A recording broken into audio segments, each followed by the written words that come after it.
नमस्कार दोस्तों, मैं सौरभ भारद्वाज, डायरेक्टर लॉ सेवा मैनेजमेंट प्राइवेट लिमिटेड।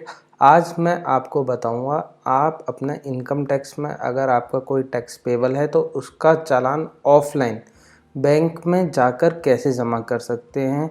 आप कैश से और चेक से दोनों तरीके से आप पेमेंट कर सकते हैं। क्या तरीका होता है और क्या डॉक्यूमेंट्स चाहिए आपको, वो ही आज मैं इस वीडियो के माध्यम से आपके सामने प्रस्तुत करता हूँ। सीधे चलते हैं फॉर्म की तरफ। फॉर्म है हमारा, ये कुछ इस तरीके का फॉर्म दिखता है। ये फॉर्म आप मेरी वेबसाइट से भी डाउनलोड कर सकते हैं, जिसका लिंक मैंने अपने इस वीडियो के डिस्क्रिप्शन बॉक्स में दे दिया है। आप वहाँ से इस चालान को डाउनलोड कर लें।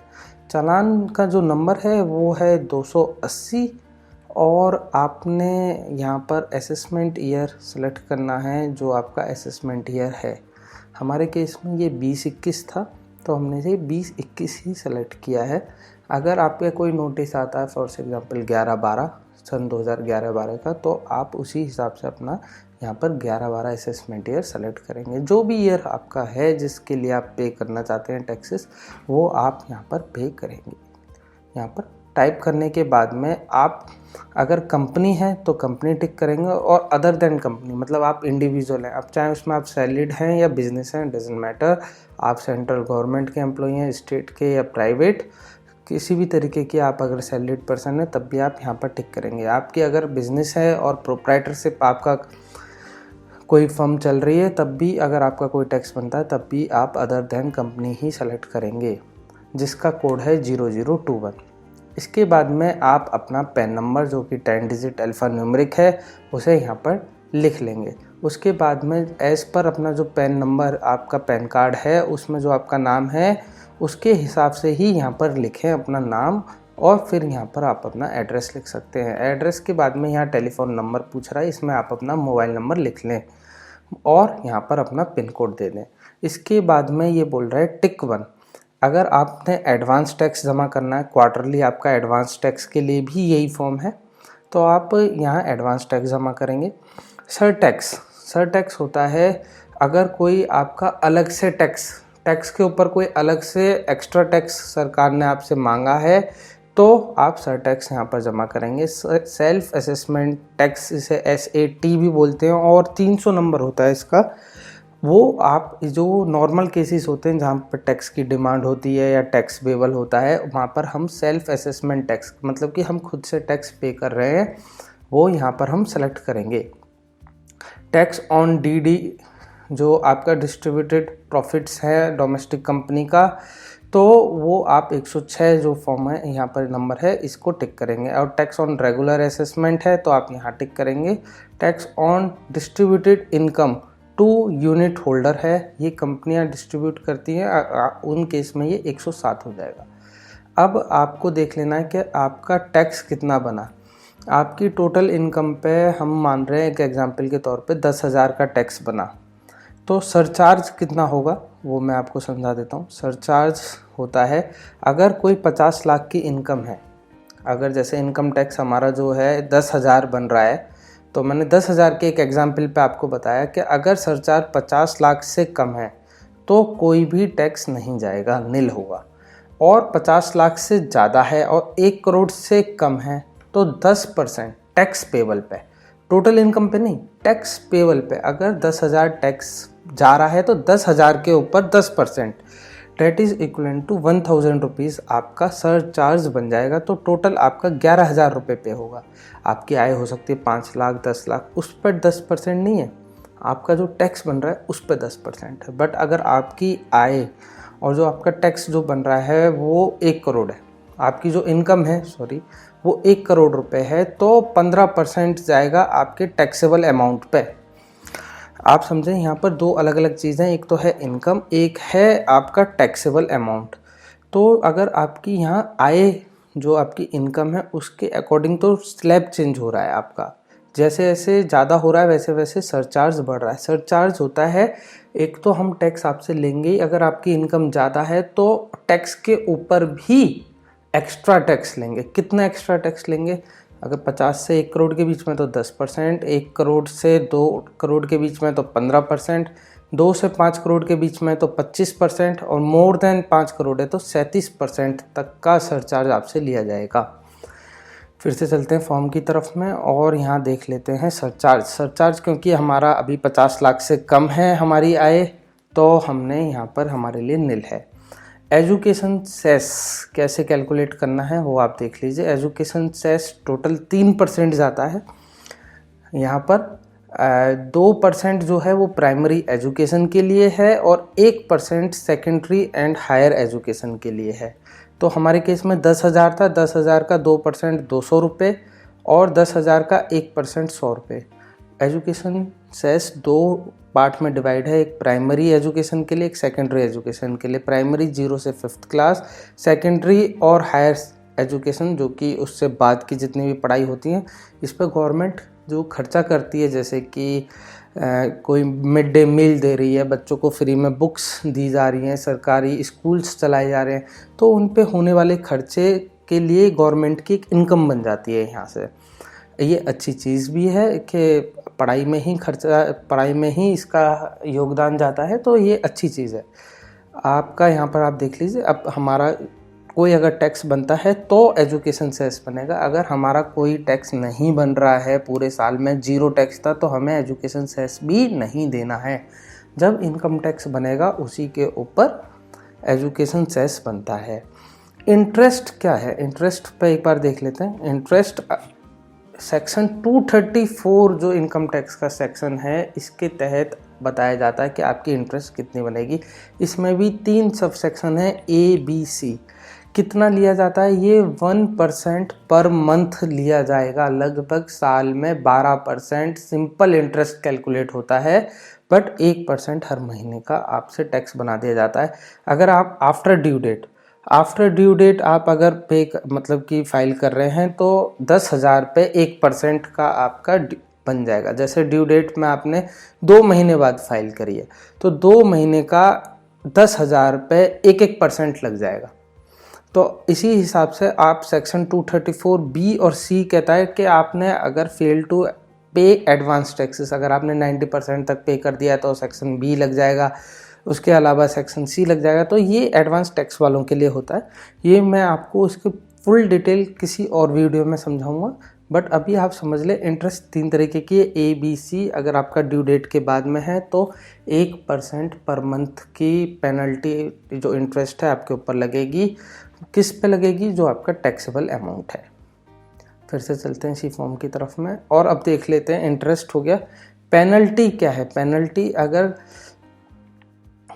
सरकार की निगाह में आप आए कि आपने टैक्स नहीं जमा किया है या सरकार आपको डिमांड भेजती है तो वो पेनल्टी भी लगा सकती है। कितना, 300% ऑन टैक्सेबल अमाउंट या अनडिस्क्लोज जो इनकम है उसके ऊपर अगर कोई टैक्स बन रहा है तो उस पर वो 300% तक चार्ज कर सकती है अंडर सेक्शन 221 सब सेक्शन 1। ये पावर है बिल्कुल गवर्नमेंट का अप टू 300%। तो इसको आप बिल्कुल ध्यान से रखें कि अपनी जो जितने भी टैक्सेस हैं टाइमली पे करते रहें। अदर या लेट फीस ये अभी पिछले 2 सालों से ही चालू हुआ है। लेट फीस अगर कोई ड्यू डेट है उसके बाद में फाइल करता है, 2.5 लाख तक की इनकम है तो कोई लेट फीस नहीं लगेगी। ये सेक्शन 234F में अभी आया है। ये नया सेक्शन इसी में इंट्रोड्यूस हुआ है 2 साल पहले बजट में, पहले ये नहीं था। 234F में अब 2.5 से अगर 5 लाख की किसी की इनकम है और वो ड्यू डेट के बाद फाइल कर रहा है तो उस पर 1,000 रुपये की पेनल्टी लगेगी। वहीं उसकी आय अगर किसी की व्यक्ति की 5 लाख से ज़्यादा है तो उसके ऊपर जो पेनल्टी लगेगी, जो लेट फीस लगेगी, वो 10,000 रुपये। अदर कोई अगर आपके अदर चार्जेस हैं तो वो आप यहाँ पर लिख लें। टोटल आपका 10,300 रुपये बनता है। यहाँ पर आप लिख लें कितने 1000 है तो 10 बार 1000 और 3 बार 100 तो 10,300 रुपये हो गए। पेड इन कैश या हमने ये चेक से पे किया है, चेक से पे किया है। ये चेक नंबर यहाँ पर आ गया 10,300 रुपये का, 10,300 ओनली। अब यहाँ पेई कौन होगा ये आप समझ लें। ये आप जिस बैंक में दे रहे हैं उसका बैंक का नाम आ जाएगा, स्टेट बैंक ऑफ इंडिया, और यहाँ पर लिख दें आप अकाउंट इनकम टैक्स, डेट डाल दें, साइन कर दें। एक बार जब दे रहे हों ओवर द काउंटर आप स्टाफ से भी पूछ लें, बाकी डिटेल्स इस तरीके से ही रहेंगी।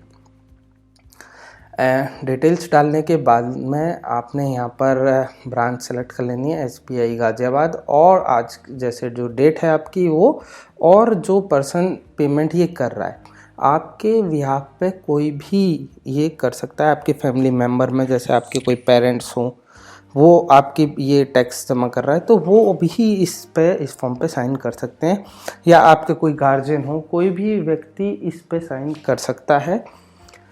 उसके बाद में हम सीधे आ जाते हैं, ये काउंटर फॉइल है, इसको इतना फाड़ के बैंक दे देगा यहाँ से, इसके नीचे का ये भी बट भरना आप नहीं है, अपना पैन नंबर, नाम जो इससे रिसीव हुआ है, अकाउंट अगर कोई आपने चेक के थ्रू दिया है तो यहाँ चेक और अमाउंट लिख लें, यहाँ पर ड्रॉन लिख लें। इनकम टैक्स ऑन, यहाँ ये 0021 आ जाएगा, और ये मैं एक बार देख लेता हूँ, ये 0021 आएगा, और type of payment is 300। Self assessment tax मैंने आपको समझाया था अभी, सेल्फ असेसमेंट टैक्स 300, तो यहाँ पर 300 लिख लें, और असेसमेंट ईयर अपना 2021 यहाँ पर आ ही जाएगा, जो कि यहाँ पर जैसे असेसमेंट ईयर 2021 है। ठीक है, इसके बाद में मैं आपको कुछ एक दो चीज़ें और बताना चाहूँगा यहाँ पर, कि आप अगर 2-3 पेमेंट कर रहे हैं या अलग अलग साल के लिए कर रहे हैं तो हर साल का एक सेपरेट चालान बना लें यहाँ पर।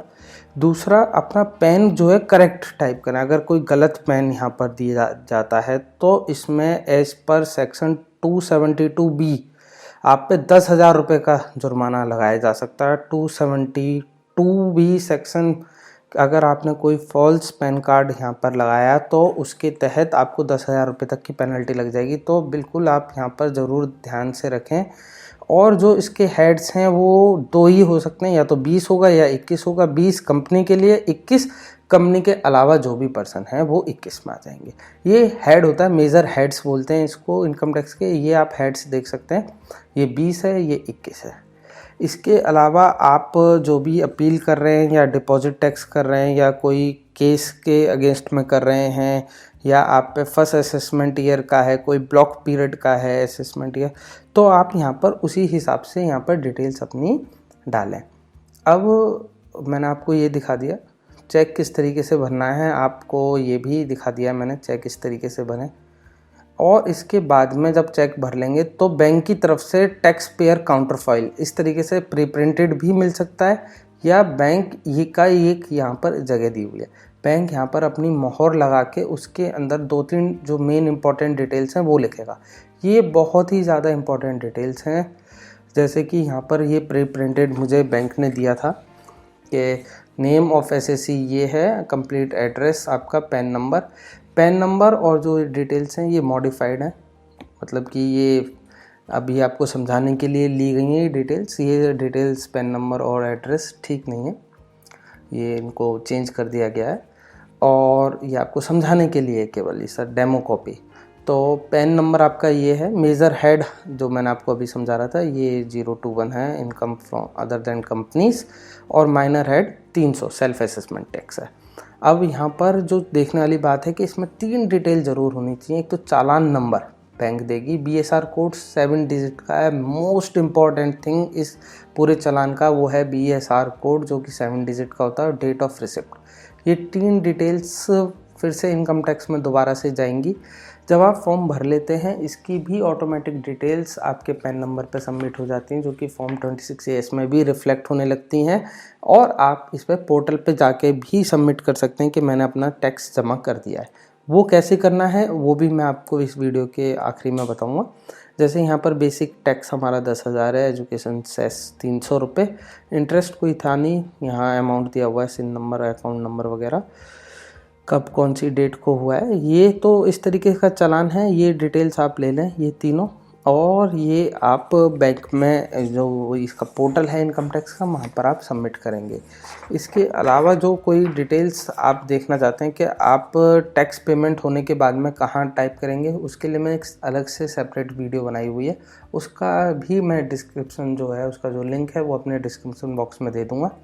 आपका एक क्वेश्चन होगा कि यहाँ ये चालान मैं किसी और के बिहाफ पे कर सकता हूँ? जी आप बिल्कुल कर सकते हैं, अपने नज़दीकी किसी भी रिलेटिव के आप खाते में या उनके पैन पे डिपॉजिट कर सकते हैं। बट ध्यान रखने वाली बात है कि आप पैन नंबर सही से मेंशन करें और अपनी डिटेल्स भी पूरी दें, क्योंकि सेक्शन 272B के तहत अगर आपने गलत पैन नंबर पे चालान बनवाया तो आपको 10,000 रुपये तक की पेनल्टी देनी पड़ सकती है। कैश में अगर जमा करना चाहते हो कितने तक करें? 49,999 रुपीज़ तक आप कैश में जमा कर सकते हैं। ये चालान जो है आप किसी भी नेशनलाइज बैंक से, फॉरेन बैंक से, प्राइवेट बैंक से, आरआरबी रूरल जो बैंक्स हैं, जो गांव में बैंक्स होती हैं, या कोई स्मॉल बैंक्स हैं, इनके थ्रू भी आप पे कर सकते हैं। आप डिपेंड नहीं करेगा यहाँ पर आप स्टेट एम्प्लॉई हैं, स्टेट गवर्नमेंट एम्प्लॉई हैं, सेंट्रल गवर्नमेंट एम्प्लॉई हैं, आर्मी में काम कर रहे हैं, आपका खुद का बिजनेस है, आप किसी भी बैंक में जाके जमा कर सकते हैं। उससे डिपेंड नहीं करता बिल्कुल। जो डिपेंड करता है वो आपकी ये 3 चीज़ें बैंक आपको प्रोवाइड करे: चालान नंबर, BSR कोड और डेट ऑफ रिसिप्ट। मैं अगली वीडियो में आपको समझाऊंगा कि आप अगर आपके पास ये तीनों डिटेल्स आ जाती हैं तो इसके बाद में आपको क्या करना है। नमस्कार दोस्तों, आज इस वीडियो के लिए इतना ही। अपने सुझाव आप कमेंट बॉक्स में ज़रूर दें। अगर आपको ये इन्फॉर्मेशन अच्छी लगी है तो कृपया करके इस चैनल को सब्सक्राइब करें। धन्यवाद।